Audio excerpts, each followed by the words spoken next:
Charles Chevelle. Previously recommended, and I certainly commend the subpart to the House.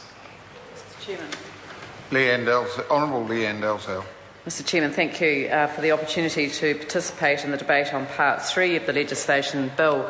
I think that the government member that was speaking on the previous bill was referring to this bill when he talked about it being intended to modernise and improve the law regarding the publication, availability, reprinting, revision and official versions of legislation and bringing it together into one piece of legislation, which is precisely what this does.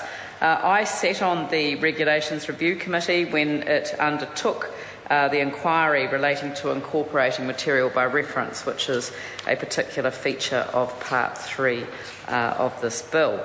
And the reason that I just wanted to perhaps invite the Minister to take a call on this particular matter, because it is an issue that I don't actually know the answer to, and in a way, it wasn't something that was specifically dealt with in that particular review.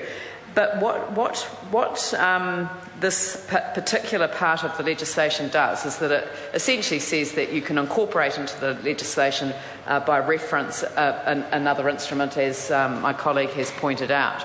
But what it essentially does is that it means that if there is a subsequent change to that instrument, then it doesn't have to be specifically mentioned in the legislation. The changes to that instrument are in fact incorporated because it's always speaking to the present tense. But the one issue is around the making of the copies of the proposed material available free of charge on an internet site maintained by or on behalf of the administering department, unless doing so would infringe copyright. And of course that deals with the whole of the building code. And I've always actually wanted to know the answer to this question, because as I say, I don't know the answer to this question.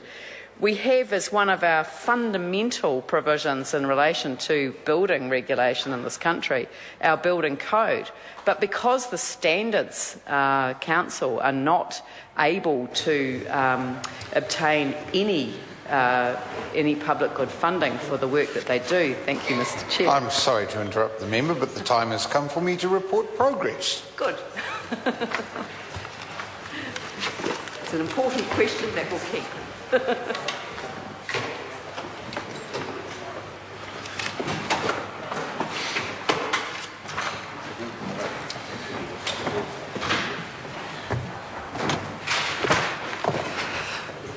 Members, the House has resumed. Mr. Speaker, the committee has considered the legislation bill and reports progress. The committee has also considered the International Finance Agreements Amendments Bill and reports no progress. Mr. Speaker, I move that the report be adopted. The question is that the report be adopted. Those of that opinion will say aye. Aye. To the contrary, no. The ayes have it. The bills are set down for further consideration in committee next sitting day. The House stands adjourned until 2 p.m. tomorrow.